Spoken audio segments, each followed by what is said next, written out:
Good evening दोस्तों, मैं हूं सोमनाथ दास और आप देख रहे हैं हमारे यूट्यूब चैनल मार्केट शाला पर पोस्ट मार्केट एनालिसिस। तो आज का मार्केट जो इन्वेस्टर्स हैं उनके पॉइंट ऑफ व्यू से तो काफ़ी अच्छा रहा होगा।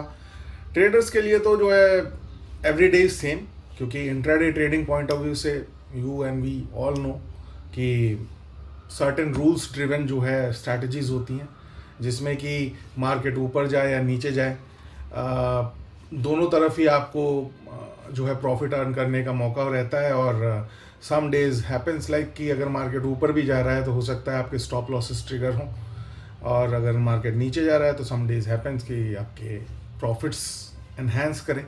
तो for the trading point of view in the intraday segment, it depends upon the setup you have made for your self, और उस पर्टिकुलर डे में किस तरीके से उस सेटअप ने काम किया, क्योंकि एंड ऑफ द डे आपको अपने लॉसेस को कट शॉर्ट करना होता है और प्रॉफिट्स को एनहेंस करना होता है, राइट। बट यस, अगर हम बात करें तो इन्वेस्टर्स के पॉइंट ऑफ व्यू से वेल्थ क्रिएशन का एक अलग पोर्टफोलियो होता है। उस पॉइंट ऑफ व्यू से आज अच्छा दिन रहा, सुबह से ही गैप अप ओपनिंग था। हाँ, थोड़ा सा मार्केट के अंदर ये जरूर शंका थी कि कल की तरह जो गेंस है, कल की तरह पूरी के पूरे गेंस एकदम वाइप्ड आउट तो नहीं हो जाएंगे, बट ऐसा नहीं हुआ और मार्केट ने एंड तक अपने हाइस पे जाकर के अपना क्लोज दिया।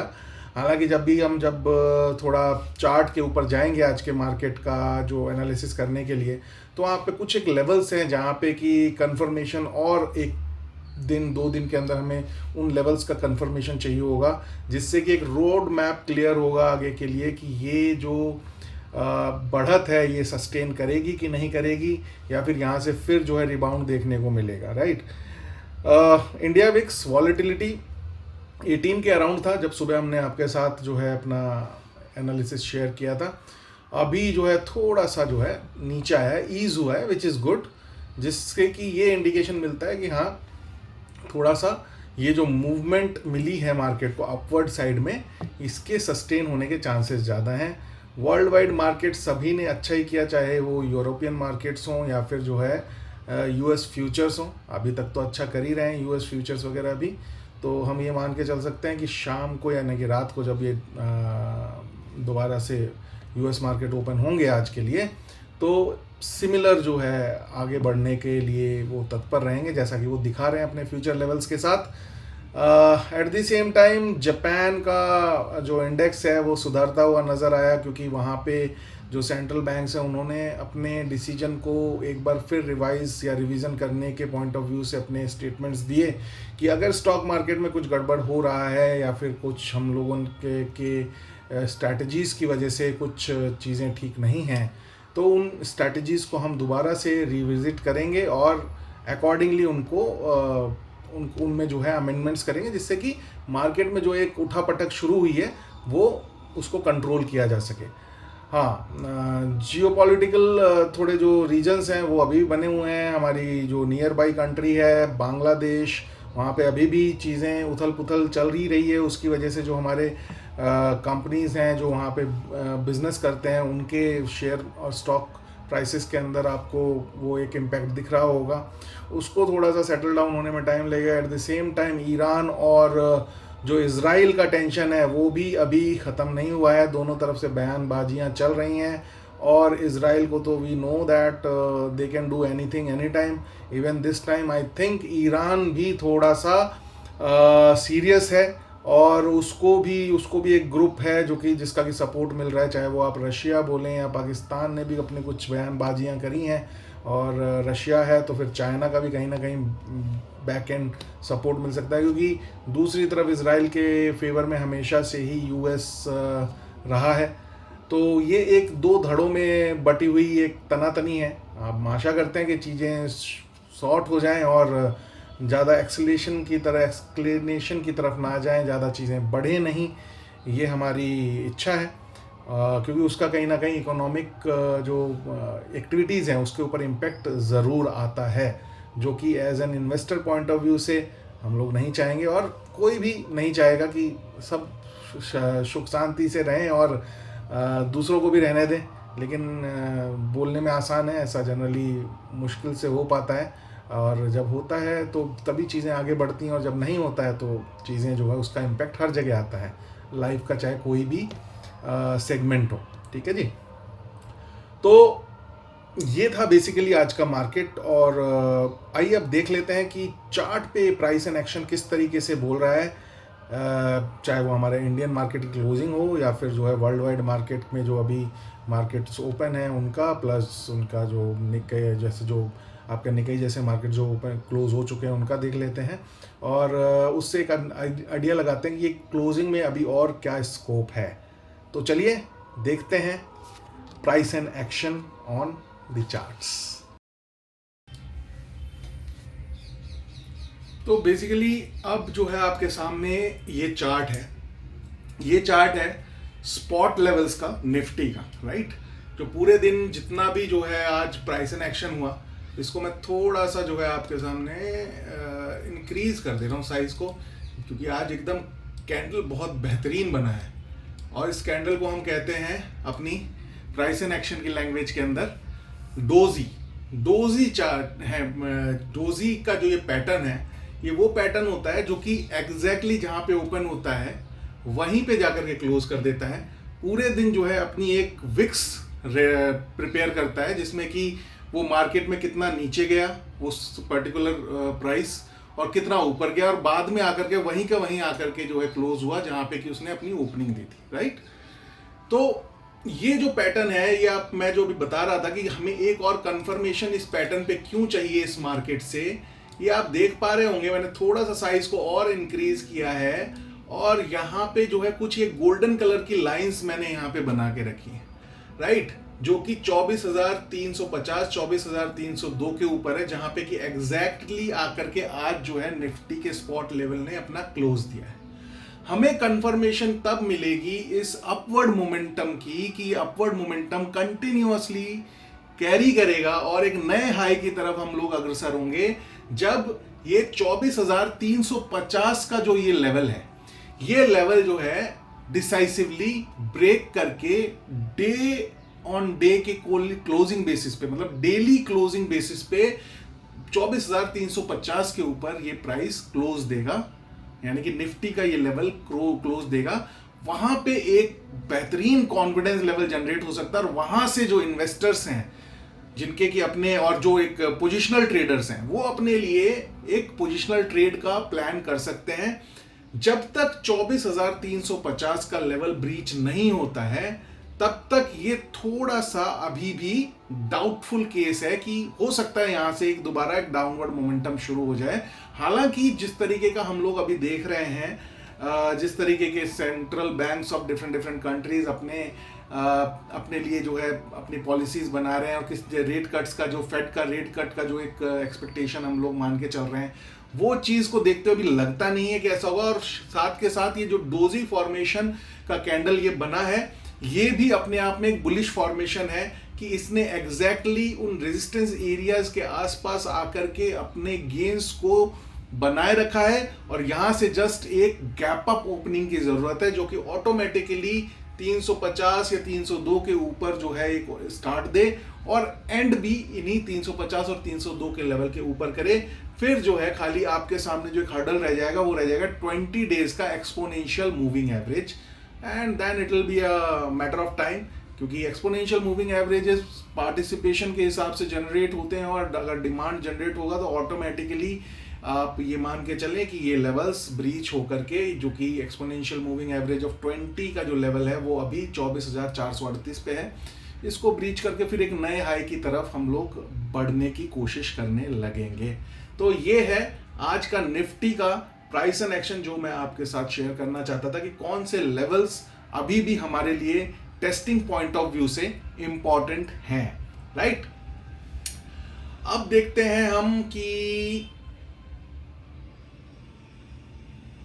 आज जो है सेक्टर्स ने कैसा किया। ओके, तो सेक्टर्स का जो ये ग्राफ है ये आपके सामने है। सारे सेक्टर्स ने एकदम पूरी तरीके से पूरा मोमेंटम अपनी तरफ खींच के रखा, अपवर्ड साइड की तरफ, और चाहे फिर वो आईटी हो, फार्मा हो, एनर्जी हो, इंफ्रा हो, एफएमसीजी हो, कंजम्पशन हो, ऑटो हो, बैंक निफ्टी भी हालांकि अभी भी थोड़ा सा लैकलस्टर बना हुआ है, बट फिर भी अच्छा कर रहा है, आज जो है अच्छा किया। तो जिसकी वजह से आप देख रहे हैं कि जो निफ्टी का जो ब्लू लाइन है ये ऑटोमेटिकली काफ़ी बेहतरीन तरीके से आज अपनी परफॉर्मेंस दी और एक अच्छे गेंस के साथ क्लोज होने में सफल रहा। यहीं अगर कोई भी सेक्टर थोड़ा सा अपने आप को अंडर परफॉर्म करता तो उसका इम्पैक्ट कहीं ना कहीं हमारे ओवरऑल मार्केट का जो इंडेक्स है निफ्टी उसके ऊपर भी आता हुआ आपको दिखाई देता। देख लेते हैं वर्ल्ड मार्केट्स क्या कर रहे हैं। वर्ल्ड मार्केट्स में ये जो है चार्ट आपके सामने अभी जो मैंने ओपन किया है, ये है डाउ जोन्स का फ्यूचर का चार्ट, जो कि दिखा रहा है कि एक इंडिकेशन शो कर रहा है कि आज रात जब यूएस मार्केट्स ओपन होंगे तो एक अच्छा मोमेंटम कैरी करने के लिए उनके पास पूरा का पूरा माल मसाला यहाँ पे है। अब आप चाहे 3 दिन के अगर कैंडल्स को अगर आप देखें, जो कि अभी जो आज शाम का जो मार्केट होगा उसके लिए कैंडल फॉर्मेशन जो है यहाँ पे ये स्टार्ट हुई है, और इससे पहले का जो कल का मार्केट और कल आज के पूरे दिन का जो ये कैंडल फॉर्मेशन जो 7 तारीख का आपको दिखा रहा है, इसने भी एक higher low and higher high form किया है एज कम्पेयर टू उस दिन के कैंडल के कंपैरिजन में, 6 अगस्त की कैंडल के कंपैरिजन में, जहाँ पे कि प्राइस जो है काफ़ी नीचे गिरे थे और हालांकि थोड़ा बहुत रिकवर होकर के ऊपर भी आए, बट वहाँ से लगातार बैक टू बैक दोनों दिन जो है अभी तक जो प्राइस एंड एक्शन है वो पॉजिटिव साइड पे दिखाई दे रहा है। हालांकि पिछले 3-4 दिनों के अंदर हम जो यूएस मार्केट्स हैं उन्होंने काफ़ी जो है अपने आप को अपने जो लेवल से उनको लूज किया था। आप खुद देखिए, इसका जो हाई रीसेंट हाई है वो 41,426 है और जो है लाइफ टाइम हाई है वो अराउंड 41,636 के आसपास का है। तो अभी बहुत ही लंबा सफर इन्हें तय करना है, जो कि यहाँ से एक बेस बनता हुआ दिखाई दे रहा है कि एक बेस बन रहा है यहाँ से, और समहाउ इसने अपना 100 डे का एक्सपोनेंशियल मूविंग एवरेज को भी ब्रीच करके उसी के ऊपर ट्रेड कर रहा है। 100 डे का एक्सपोनेंशियल मूविंग एवरेज है 39,313, और अभी जो है इस टाइम पे डाउ फ्यूचर जो ट्रेड कर रहे हैं वो कर रहे हैं 39,461 के ऊपर। ठीक है, यूरोपियन मार्केट्स को देख लेते हैं। ये है कैक, यानी कि फ्रांस का इंडाइसिस अगर आप देखें तो ये नीचे जो है 3 कैंडल्स आपको दिखाई दे रही हूँ। मैं थोड़ा सा इसको ऊपर लेके आता हूँ, और इन तीनों कैंडल्स को जब आप देखेंगे तो कहीं ना कहीं आपको एक डाउ थ्योरी का नियम इसमें लागू होता हुआ दिखेगा, जो कि higher highs and higher lows हर दिन बनाने की कोशिश कर रहा है। इस पर्टिकुलर 5 अगस्त को अगर आप देखें तो इसका लो था 7,026 और हाई था 7,192, और कल का जो है लो था 7,068 और 7,206, और आज का लो था 7,140 और हाई था 7,256। तो बैक टू बैक तीनों दिन higher highs and higher lows formation कर रहा है। हालांकि अभी जो है 20 डे के एक्सपोनेंशियल मूविंग एवरेज से काफ़ी नीचे है, उसको टेस्ट करने के लिए अभी उसे काफ़ी ऊपर जाना है। अराउंड 7,430 से 50 के पॉइंट के आसपास जो है पहला रेजिस्टेंस इसको मिलेगा, क्योंकि गिरा भी बहुत ज़्यादा था, और वहाँ पे फिर देखा जाएगा। तब तक हो सकता है वर्ल्ड वाइड मार्केट के सेंटिमेंट्स ऑटोमेटिकली सुधर जाए। ये एक जो है अंडर परफॉर्मेंस जो फ्रांस के मार्केट ने दी, उसकी वजह से अभी इसके पास रेजिस्टेंस लेवल भी काफ़ी ऊपर हैं। तब तक बाकी वर्ल्ड वाइड मार्केट और भी बेहतर कर चुके होंगे, और उसकी स्ट्रेंथ से हो सकता है कि ये जितने भी एक्सपोनेंशियल मूविंग एवरेजेस इसके ऊपर प्रेशर बना रहे हैं, वो प्रेशर को रिलीज करके ये इनके ऊपर जाकर के ट्रेड करना शुरू कर दे। हालांकि यूरोपियन इकोनॉमीज को लेकर के काफ़ी कंसर्न है, उनको जो है कहीं ना कहीं इन्हें रिजॉल्व करना ज़रूर पड़ेगा। ये है जर्मनी का मार्केट डेक्स। हालांकि इसने आज जो है अपना 200 डे का एक्सपोनेंशियल मूविंग एवरेज के ऊपर जाकर के थोड़ा सा ट्रेड करना शुरू कर दिया। थोड़ा सा इन द सेंस कि 17,555 के ऊपर 200 डे का एक्सपोनेंशियल मूविंग एवरेज है, और 17,550 पे भी ट्रेड कर रहा है। हालांकि अभी भी रेजिस्टेंस जोन में है। बीच में दिन के अंदर जो है इसने ऊपर जाकर के ट्रेड करने की कोशिश भी किया था, बट कहीं ना कहीं वो रेजिस्टेंस जो 200 डेज का एक्सपोनेंशियल मूविंग एवरेज हो या सिंपल मूविंग एवरेज हो, बहुत ही इंपॉर्टेंट होता है। उसको तोड़ना भी उतना ही मुश्किल होता है, मतलब नीचे की साइड में ब्रीच करना भी उतना ही मुश्किल होता है जितना मुश्किल उसको जब वो रेजिस्टेंस बन जाए ऊपर की साइड आकर के, तो उसको ब्रीच करना जितना मुश्किल है उतना ही मुश्किल उसको एज अ सपोर्ट तोड़ना भी होता है, राइट। तो अभी तो सपोर्ट नहीं, अभी तो हर्डल बना हुआ है ये। उसके बाद बारी आएगी 100, 20 एंड 50 डे का एक्सपोनेंशियल मूविंग एवरेज का। तो European market as usual underperform कर रहे हैं, लेकिन कहीं ना कहीं अगर लास्ट 3 डेज को हम देखें तो कहीं ना कहीं एक बेस फॉर्मेशन शुरू हो चुकी है और यहाँ से एक अपवर्ड मोमेंटम की एक्सपेक्टेशन लगाई जा सकती है। और ये है आपका फुटसी जो कि है आपका यूके का इंडाइसिस। ये कंपैरेटिवली यूरोप के जो फ्रांस और जर्मनी के इंडाइसिस हैं उनके कंपैरिजन में बेटर परफॉर्म कर रहा है और एक आज अच्छी परफॉर्मेंस दे करके लगभग 0.5% का गेन लेकर के ये बंद हुआ। As you can see our markets have gained around 1+% and European markets में जो गेन है, क्योंकि देखिए जो रीजंस हैं अच्छे हो या बुरे वो सबके लिए एक जैसे हैं, बट ये दर्शाता है कि इकोनॉमी किस कंट्री की बेटर कर रही है। अगर आपके यहाँ पे कंट्री में ग्रोथ है, पोटेंशियल है, तो ऑटोमेटिकली आपका जो इंडाइसिस है, आपका जो मार्केट है वो आउट परफॉर्म करेगा अदर मार्केट्स को। और ये जो मैं डिस्कस आपसे कर रहा हूँ सारी डेवलप्ड कंट्रीज के मार्केट्स कर रहा हूँ।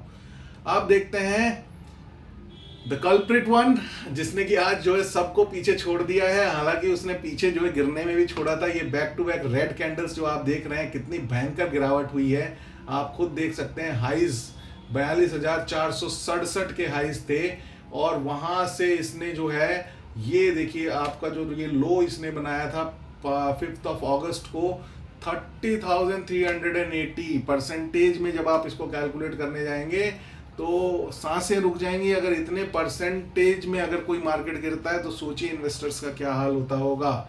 लेकिन यहाँ पे भी थोड़ी राहत की सांस पिछले 2 दिनों से दिखाई दे रही है। कल एक जो है डोजी फॉर्मेशन जहाँ पे भी ओपन हुआ वहीं पे आकर के जो है मार्केट ने क्लोज दिया, हालांकि वॉलेटिलिटी काफ़ी थी। और आज एक डिसाइसिव फॉर्मेशन दिख रहा है, क्योंकि जहाँ पे ओपन हुआ वहाँ से नीचे नहीं गया और वहाँ से सीधे गेंस को अपने कंटिन्यू करते हुए ये लगभग 35,830 के लेवल्स तक गया और वहां से थोड़े से अपने गेंस को लूज करने के बाद एक बढ़िया एक बुलिश कैंडल फॉर्मेशन के साथ जो एक इंडिकेशन वर्ल्ड मार्केट को दिया है कि चीजें जो हैं सुधर रही हैं। तो ये भी एक अच्छा इंडिकेशन आपके सामने आपको दिखाई दे रहा है, जिसको कि लेकर के आप काफी संतुष्ट हो सकते हैं कि चीजें वर्ल्ड वाइड बेटर हो रही हैं। राइट, अब ये तो था वर्ल्ड मार्केट और हमारे मार्केट्स का परफॉर्मेंस। दोबारा मैं आपको निफ्टी के स्पॉट लेवल के चार्ट्स पे ले आया हूँ, जहाँ पे कि मैंने अभी आपके साथ डिस्कस किया था। अब जो है इसको हम छोटा कर देते हैं, मिनिमाइज कर देते हैं और मिनिमाइज करने के बाद अब हम डिस्कस करेंगे। उससे पहले एक बार सुबह का जो एनालिसिस है जो हमने आपके साथ शेयर किया था वो एक बार आपके साथ शेयर कर लेते हैं कि देखिए मॉर्निंग में हमने जो डिस्कशन किया था वो यही था कि भाई यूएस मार्केट जो है रिकवर करने के लिए ट्राई कर रहे हैं और जो कि कर रहे हैं। आपके सामने दिखा वो यूएस बॉन्ड यील्ड्स न्यूट्रल थी और इंडिया विक्स जो है थोड़ा सा हायर साइड पे था और उसी की वजह से थोड़ा सा आज ट्रेडिंग के पॉइंट ऑफ व्यू से जिन्होंने इंट्राडे ट्रेड में ट्रेडिंग बिजनेस के अंदर हैं थोड़ा सा जो ऊपर भी गया नीचे भी गया, वो अभी हम देखेंगे जब हम निफ्टी और बैंक निफ्टी फ्यूचर के जो लेवल्स आपके साथ हमने शेयर किए हैं जब हम उनको एनालाइज करेंगे, ट्रेड्स किस तरीके से एग्जीक्यूट उसमें हुए, तब आप देख पाएंगे किस तरीके से वो अपने जो डे हाइज को और डे लोज को किस तरीके से उन्हें बार बार जो है अटेम्प्ट करने का कोशिश किया। और इंडियन मार्केट के सेंटिमेंट्स न्यूट्रल दिख रहे थे, बोथ साइड ट्रेड लेने के चांसेस थे और ये थे हमारे निफ्टी फ्यूचर और बैंक निफ्टी फ्यूचर के लेवल्स। तो सबसे पहले हम निफ्टी फ्यूचर के ट्रेड्स को देख लेते हैं कि किस तरीके से निफ्टी फ्यूचर के ट्रेड्स हमने आज किए। तो ये है निफ्टी फ्यूचर का डेली चार्ट। राइट, ये वही लेवल्स हैं जो हमने आपके साथ शेयर किए हुए थे। कल का जो क्लोजिंग है वो अराउंड यहाँ पे था, लगभग आप ये मान के चलें कि क्लोजिंग यहाँ पे है 24,056 के आसपास और उसके साथ 24,004 का सपोर्ट हमने डिस्कस किया था आपके साथ, 23,619 का डिस्कस किया था और उसके जो रेजिस्टेंस एरियाज जो आ रहे थे वो आ रहे थे 24,399, 24,488 और 24,809। तो आइए देख लेते हैं कि ट्रेड किस तरीके से इनके ऊपर लिया गया होगा। तो ये जैसा कि हम डिस्कस हमेशा करते हैं कि एक ट्रेड को लेने के लिए, सौदा पंच करने के लिए 2-3 मिनट तो चाहिए ही होते हैं। राइट, तो पहले हम 3 मिनट पे इस चार्ट को ले आते हैं जिससे कि एग्जैक्टली पता चले कि ट्रेड लेने की गुंजाइश आज क्या बनी। उससे पहले हम अपनी बैटल फील्ड को वर्टिकल लाइन से केंद्रित कर लेते हैं कि साहब बैटल फील्ड जो है किस तरीके से कहाँ से शुरू हुई। ये थी, ये आपकी पहली कैंडल थी 9:15 की जो कि ओपन हुई 24,310 और इस बैटल फील्ड के आसपास अगर आप देखेंगे तो खाली ये 3 जो है हमारे लेवल्स दिखाई दे रहे हैं आपको 24,488, 24,399 और एक बार 24,004, राइट। ये सारे के सारे लेवल्स आपके सामने थे। 24,004, 24,399, 24,488, ये सारे के सारे लेवल्स आपके सामने हमने मॉर्निंग में शेयर कर दिए थे। रूल सिर्फ एक ही था कि जब ये हमारे दिए हुए लेवल्स को टकराए तो वहां पे शॉर्ट की पोजीशन आपकी, सेल की ऑर्डर आपकी पहले से लगी होनी चाहिए। और जब हमारा जो नीचे अगर कोई जो लेवल आ रहा है जहां पे भी ओपन हुआ है वहां पे ये जाकर के वहां पे हिट करे तो वहां पे आपकी बाई की पोजीशन का ऑर्डर जो है पहले से बना हुआ रहना चाहिए, जिससे कि आपको जो है उस टाइम पे सौदा पंच करने की जरूरत ना पड़े जब वो उन लेवल्स को हिट कर रहा है, राइट। तो यहां पे जो मौका मिला, और सेकंड रूल क्या था, रूल बार बार पहले मैं रूल जो है जरूर आपके साथ डिस्कस करूंगा कि ज्यादातर जो ट्रेडर्स हैं वो मात खाते हैं और इस बिजनेस को लॉस में तभी लेके आते हैं जब वो अपने रूल्स के साथ कॉम्प्रोमाइज करते हैं। तो पहला रूल ये था कि पहला ट्रेड जो मिले वो अगर पास आपका विन हो जाता है, आपका अगर सक्सेसफुल हो जाता है तो आप दूसरे ट्रेड के लिए नहीं जाएंगे। पहला ट्रेड अगर लूज करते हैं तो दूसरे ट्रेड के लिए जाएंगे। रिस्क एंड रिवॉर्ड 1:2 का रहेगा। निफ्टी का जो आपके जो स्टॉप लॉस और टारगेट रहेंगे 50:100, 50 पॉइंट का जो है आपका रहना चाहिए स्टॉप लॉस, जो कि जनरल स्टॉप लॉस है। कई बार 25 पॉइंट का भी मिल सकता है आपको, बट डिपेंड करता है कि उसके आसपास बहुत सारे सपोर्ट एरियाज आपके पास होने चाहिए उसको डिफेंड करने के लिए, क्योंकि 25 पॉइंट हार्डली मैटर्स। बहुत जल्दी कब जो है आपका स्टॉप लॉस लेकर के उठ जाएगा वो खुद ही नहीं पता चलेगा। तो 50 पॉइंट्स का आपका जो स्टॉप लॉस रहेगा और 100 पॉइंट्स का आपका टारगेट होना चाहिए निफ्टी के अंदर। सेम चीज अगर आप बैंक निफ्टी में करेंगे तो 100 पॉइंट्स का जो है आपका स्टॉप लॉस रहना चाहिए और 200 पॉइंट्स का आपका टारगेट होना चाहिए 1:2। तो यही है हमारा जो नियम है, जो इस ट्रेड को हम डिस्कस करने से पहले आपके साथ जो है एक बार रिवाइज करते हैं डेली, जिससे कि ये याद रहे, कंठस्थ हो जाए। मतलब सब कुछ भूल जाए, ट्रेड लेना भूल जाए, लेकिन ये रूल्स नहीं भूलने हैं, क्योंकि यही वो रूल्स हैं जो कि आपको आगे ले जा करके आपको एक सक्सेसफुल ट्रेडर बना सकते हैं। इसके अलावा कुछ भी नहीं है। और हमेशा याद रखिए, आपके हाथ में अगर कोई चीज है तो वो एक ही है, वो है आपका लॉस। आप अपने लॉस को मिनिमाइज कर सकते हैं, प्रॉफिट तो आपको मार्केट झक मार के देगा, क्योंकि market is the God here, right. Market ने देना ही देना है आपको, मार्केट देने के लिए बैठा हुआ है आपको। एज अ ट्रेडर आप जो है मार्केट से अपना जितना रिक्वायरमेंट है उस हिसाब से आप निकाल के ले जाइए। लेकिन अगर आपने लालच किया और आपने अपने रूल्स तोड़े तो मार्केट आपसे सब कुछ ले भी लेगा, इतना स्ट्रांग होता है मार्केट। तो देखिए यहां पे जो ये कैंडल बनी 10:36 पे, ये जो है आप देख रहे हैं, इसका जो विक्स है ये आपका ऑलमोस्ट 24,399 को टच कर रहा है। और यहाँ पे आपका 399 के आसपास आपका जो है सेल ऑर्डर पहले से होना चाहिए था। और यहाँ पे आपने अगर सेल ऑर्डर आपका हिट करता है तो 399 के 50 पॉइंट ऊपर आपको, क्योंकि निफ्टी है 50 पॉइंट ऊपर आपको स्टॉप लॉस रखना था। 399 का 50 पॉइंट होता है 450, और जो है 399 299 की रिक्वायरमेंट थी आपको। 299 पे ये जो है देखिए आपका मार्केट जो है 299 के ऊपर, ये 11:06 की कैंडल के आसपास आपको जो है 276 का लो मिला, 309 का हाई मिला। यहाँ पे आपका जो है आपने ट्रेड लिया, ट्रेड आपका शॉर्ट साइड में आपको ट्रेड मिला 10:36 पे। और यहाँ पे आपका जो ट्रेड है ये जहाँ पे कि लो है 299 का, 11:03 पे आपका ये ट्रेड आधे पौने घंटे के अंदर आपने अपना पहला ट्रेड लिया। और पहले ट्रेड में ही आपने 1:2 के रिस्क एंड रिवॉर्ड के साथ 50 पॉइंट के अगेंस्ट में 100 पॉइंट्स का जो है आपने टारगेट हिट कर दिया। क्लियर है, कैंडल्स क्लियर है, कैंडल किस तरीके से रेट्स दिखाते हैं वो क्लियर है, आपके सामने रेट्स आ रहे हैं वो क्लियर है, और ये जो है किस तरीके से आपका टारगेट हिट हुआ ये भी आपको क्लियर है, राइट। आइए चलिए हम अपना जो ट्रेडिंग लेजर ये भी साथ के साथ मैं आपका बनवाता जा रहा हूं, जिससे कि आपको इसको मेंटेन करने की आदत पड़े। आज तारीख है 7/8/24, राइट। और हमारा जो पहला ट्रेड हमने लिया वो लिया हमने निफ्टी के ऊपर। पहला ट्रेड हमारा टारगेट हिट, पहला ट्रेड टारगेट हिट हो जाता है तो हम क्या करते हैं, सेकंड ट्रेड लेते हैं। हम सेकंड ट्रेड नहीं लेते हैं क्योंकि पहले ट्रेड से हमें प्रॉफिट हो गया। और यहाँ पे हमने टोटल नंबर ऑफ ट्रेड्स हमारे हो गए 13 और उनमें से विनिंग ट्रेड हो गए हमारे 6 और ये हमारा जो है सक्सेस रेट जो है ट्रेड्स का हो गया 46 और हम प्रॉफिट में चल रहे हैं जैसा कि आपको दिखाई दे रहा है, राइट। अब देख लेते हैं कि बैंक निफ्टी में क्या हुआ साहब। बैंक निफ्टी ये है आपका बैंक निफ्टी का, अरे ये तो स्पॉट लेवल का ओपन हो गया, बैंक निफ्टी फ्यूचर्स, राइट।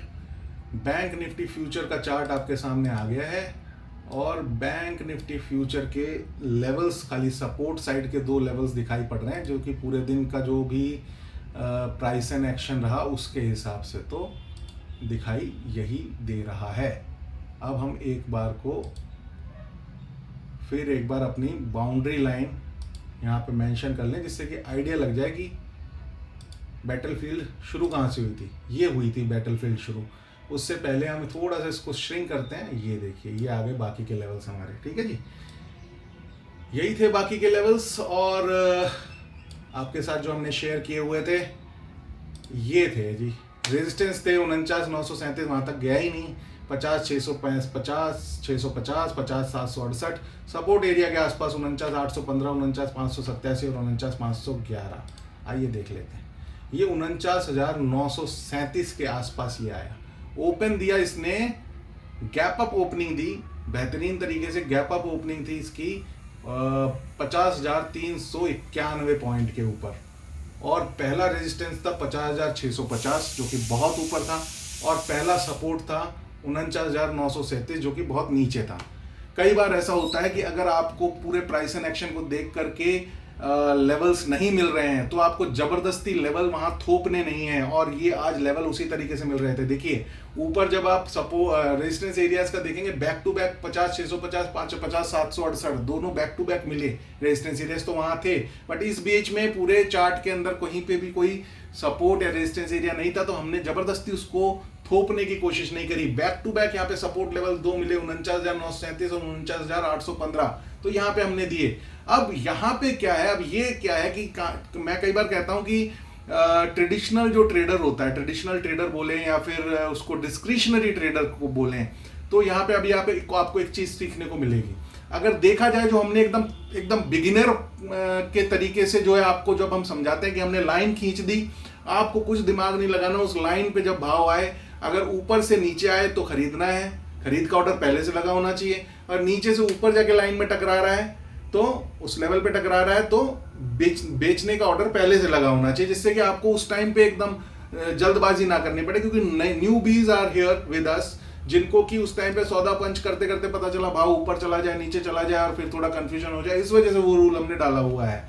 तो उस हिसाब से अगर आप देखेंगे तो यहाँ पे अगर 49,937 का भाव हमने अगर लगा के रखा हुआ है तो यहाँ पे ट्रेड मिला ही नहीं, क्योंकि ये जो कैंडल है, ये कैंडल ने अपना लो जो बनाया है 49,951 बनाया और हम जो है 14 पॉइंट से चूक गए। 14 point hardly matters in the bank Nifty, लेकिन हम चूक इसलिए गए क्योंकि हमारा रूल ये कहता है कि जब हमारी लाइन भैया आप हिट करोगे हमारा ऑर्डर तभी एग्जीक्यूट होगा, क्योंकि हमने जो है वो ऑर्डर डाल रखा है वहां पे एग्जीक्यूट होने के लिए।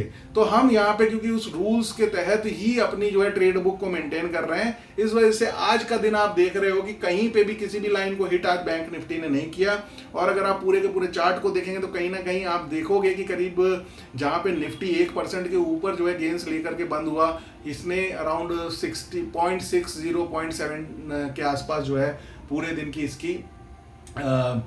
इसका जो है क्या बोलते हैं, अगर मैं इसका डेली चार्ट निकाल के दिखाता हूं तो यहाँ पे आपको दिखेगा पूरे दिन का इसका 0.96% का जो है इसका गेन रहा। और ये देखिए एकदम टी बनाया इसने, ये भी एक बुलिश फॉर्मेशन है बैंक निफ्टी फ्यूचर के चार्ट के ऊपर जो आप देख रहे हैं। ये दर्शाता है कि पूरे दिन जो है ट्रेडर्स ने रशाकसी करी और एक ऐसी कैंडल, और नीचे जाने को नीचे भी गया, ओपन हुआ, ओपन होकर के नीचे गया, मतलब वहां से सप्लाई आई और पूरी सप्लाई एब्जॉर्ब होकर के सेम उसी जगह पे जाकर के क्लोज दिया जहां पे कि ओपन हुआ था, मतलब अपने गेन्स को एकदम भी लूज नहीं किया। And this formation is also a bullish formation of a price action which we call कुछ कुछ लोग इसको हैमर बोलते हैं, हैमर को कुछ लोग इसको जो है टी फॉर्मेशन बोलते हैं। मैं बेसिकली प्राइस एंड एक्शन की इस कैंडल की फॉर्मेशन को इस जो रीड करता हूँ वो उसके लॉजिक के साथ रीड करता हूँ।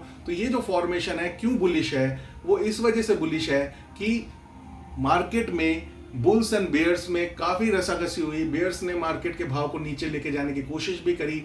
एक दिन पहले के जो भाव जहाँ पे कि जो जाकर के क्लोज हुआ था मार्केट वहाँ तक लेके गया, लेकिन फिर जो है वहाँ पे बुल्स आए और उन्होंने जो है अपनी डिमांड जनरेट करके सारी सप्लाई को एब्जॉर्ब करते हुए ऊपर ले गए। तो अब इसको फिर अगले दिन नीचे लेके आने के लिए बहुत मुश्किल है मार्केट पार्टिसिपेंट्स के लिए। तो ये इस वजह से बुलिश फॉर्मेशन है, इसको मैं बुलिश फॉर्मेशन इस वजह से बोलता हूँ, इस लॉजिक की वजह से बोलता हूँ, राइट। तो एज कंपेयर टू निफ्टी थोड़ा सा जो है गेंस बैंक निफ्टी में कम हुए, और इसी वजह से जो आप ये जब हम 3 मिनट पे इस चार्ट को लेके आ रहे हैं तो यहाँ पे आप देखोगे कि ये वही एरिया है जहाँ पे कि इसने एक दिन पहले का जो क्लोज है उसको अटेम्प्ट करने का कोशिश किया। अगर आप जब एक्सपीरियंस्ड हो जाएंगे तो आप ट्रस्ट मी, आप इस लेवल पे 10-15 पॉइंट अपने लेवल्स के ऊपर और अपने जो है रेजिस्टेंस के नीचे अपने ऑर्डर्स जो है मेंटेन करें, क्योंकि जो रेजिस्टेंस और सपोर्ट एरियाज होते हैं उन पे बाकी लोग भी जो है बैठे होते हैं अपनी पोजीशन बनाने के लिए। तो यहाँ पे जो स्मार्ट ट्रेडर्स हैं वो 11-12 पॉइंट ऊपर ही अपनी जो है पोजीशन बना करके पूरे बैंक निफ्टी को ऊपर लेके चले गए, और जो थोड़े न्यू बीज हैं उनके हाथ में ये मौका नहीं आया, क्योंकि वहाँ पे जो है एग्जैक्टली जो सपोर्ट लेवल था 49,937 के ऊपर, वहाँ तक का वेट करते करते वो मौका छूट गया। जब आपको सौदे पंच करने में थोड़ा सा कंफर्ट आ जाएगा तो आप इन सौदों को आप अपने डिस्क्रिशन से ऑटोमेटिकली बाई पोजीशन अपनी यहाँ पे क्रिएट कर पाएंगे, क्योंकि हार्डली रिस्क कितना है। जहाँ पे 100 पॉइंट्स का ले रहे हैं हम, इस लाइन के नीचे जो है 11 पॉइंट का और ले लेते हैं और 11 पॉइंट के बचे 89 पॉइंट्स जो हैं बैंक निफ्टी के, उसके नीचे हम अपना बना देते। तो हमारा जो रिस्क एंड रिवॉर्ड तो 100 पॉइंट का हमको लेना ही था। और फिर उसके बाद देखिए इस लेवल से 49,937 से लेके 50,400 लगभग 500 पॉइंट ऊपर जो है गया। आपको कितने चाहिए थे? 200 पॉइंट इसमें से चाहिए थे, 200 पॉइंट आपको मिल जाते। बट क्योंकि हमने अपने रूल्स बना रखे हैं, उस रूल के हिसाब से आज के दिन को हम क्या कहेंगे, बैंक निफ्टी में नो ट्रेडिंग डे, ठीक है। क्योंकि रूल्स अगर तोड़ देंगे तो फिर उसका फिर रिजल्ट जो है नहीं निकल के आ पाएगा, राइट। Not applicable. आज का दिन बैंक निफ्टी में हमारे पास ट्रेड नहीं मिला, क्योंकि हमारे दिए हुए लेवल्स को 11 पॉइंट मिस करके ये ट्रेड निकल गया, राइट। अब एक चीज और यहां पे मैं क्लियर करना चाहूंगा कि कुछ डिस्कशन यही चल रहा था कि भाई 500 पॉइंट का हमने यहाँ पे क्यों रखा हुआ है, ये जो लूज अमाउंट जो है, हमने अमाउंट जो लूज किया, या फिर विन अमाउंट जो है 1000 क्यों रखा हुआ है। अब देखिए सिंपल सी, अगर हम बैंक कोई ना कोई एक फिगर तो लेके चलना पड़ेगा। फॉर एन एग्जांपल, अगर हम एक लॉट निफ्टी में काम कर रहे हैं, निफ्टी का लॉट है 25 का, और 25 के लॉट के हिसाब से अगर हम 100 पॉइंट्स का जो है टारगेट रखते हैं और 50 पॉइंट्स का हम जो है अपना स्टॉप लॉस रखते हैं, तो 100 पॉइंट के हिसाब से 1250 रुपये हुआ। तो अगर आप कहते हैं अगर ये चीज है तो मैं इसको 1000 की जगह 1250 कर देता हूं, ठीक है जी, ये हो गया 1250। और अगर 1250 लूज होंगे तो जब हम लूज कर स्टॉप लॉस हिट होगा तो 1250 का आधा यानी कि 625, तो इसको मैं 500 की जगह 625 कर देता हूं। तो प्रैक्टिकली भी आपके लिए आसान हो जाएगा समझना, ठीक है जी। उस हिसाब से अब जो इस टाइम पे आज हमारा बैंक निफ्टी में कोई ट्रेड नहीं था। टोटल एनओटी TNOT है, टोटल नंबर ऑफ ट्रेड 13 हो चुके हैं, दिन हो चुके हैं हमारे 5, और विन हमने उसमें से 13 में से 6 किए हैं, लूज हमने 6 किए हैं, यानी कि 50% का आई थिंक, हाँ सॉरी 13 में से हमने विन किए हैं। 1 सेकेंड, यहाँ पे कुछ कैलकुलेशन मिस्टेक हो रहा है। 1 2 3 4 5 6, 13 में से 6 विन किए हैं, और 1 2 3 4 5 6 7 हमने लूज किए हैं। तो यहाँ पे हमें 7 लिखना पड़ेगा। तो 7 हमने लूज किए हैं। अभी भी जो है लूजिंग जो स्ट्रीक है वो विन कर रही है, मतलब लूज जो है नंबर ऑफ ट्रेड जो हमने लूज किए हैं are more as compare to the winning streak, right. 6 win किए हैं और 7 जो है हमने लूज किए हैं। और विनिंग अमाउंट है हमारा एज पर 1:2 के रिस्क एंड रिवॉर्ड के साथ 7500 और लूज अमाउंट है 43, जो हमने अमाउंट लूज किया है वो है 4375 और जो है स्ट्राइक रेट है हमारा 46%, यानी कि एवरी 100 अगर ट्रेड लेते हैं तो उसमें से 46 ट्रेड हमारी सही जाती हैं आज अभी तक का जो रेशियो बोल रहा है, राइट, और 54 रॉन्ग जाती हैं इसके हिसाब से। एंड प्रॉफिट में हम अभी 3125 हैं। अब आप कहेंगे कि 3125 क्या है साहब? अब मैं कहता हूं कि एक ट्रेड को, एक लॉट को अगर आप ट्रेड करते हैं तो उसके लिए आपको मार्जिन कितना चाहिए होता है? नॉर्मल फ्यूचर की बात करता हूं, ऑप्शन में जा ही नहीं रहा, 70,000 रुपीज का मार्जिन चाहिए होता है। ठीक है जी, ये हो गया मार्जिन 70,000 का। इसको थोड़ा सा छोटा कर लेते हैं और उसके बाद अगर 70,000 में से अगर हम 3125 का जो है अगर परसेंटेज निकालें तो क्या हुआ? 3125 divided by 70,000 multiply by 100, right. Percentage terms में देखिए, परसेंटेज टर्म्स में ही चीजों को कैलकुलेट करना आपको शुरू करना पड़ेगा, क्योंकि फिर जो मैं बार बार कहता हूं ना, बाद में तो चीजें जो है पोजीशन साइजिंग की हो जाएंगी और कुछ भी नहीं है। 4.5% इज अ बिग अमाउंट। अगर आप पूरा महीना 4% पे भी जो है अगर आप क्लोज कर पाते हैं और बैक टू बैक 12 महीने तक 4% पे 48% in a year is a huge CAGR।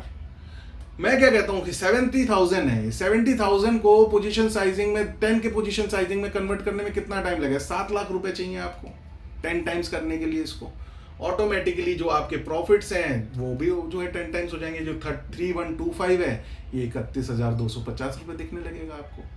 Setup तैयार करना है, सेटअप पे कॉन्फिडेंस होना चाहिए और एग्जीक्यूशन पे कॉन्फिडेंस होना चाहिए, दैट्स इट। उसके बाद खाली मैटर करता है पोजीशन साइजिंग।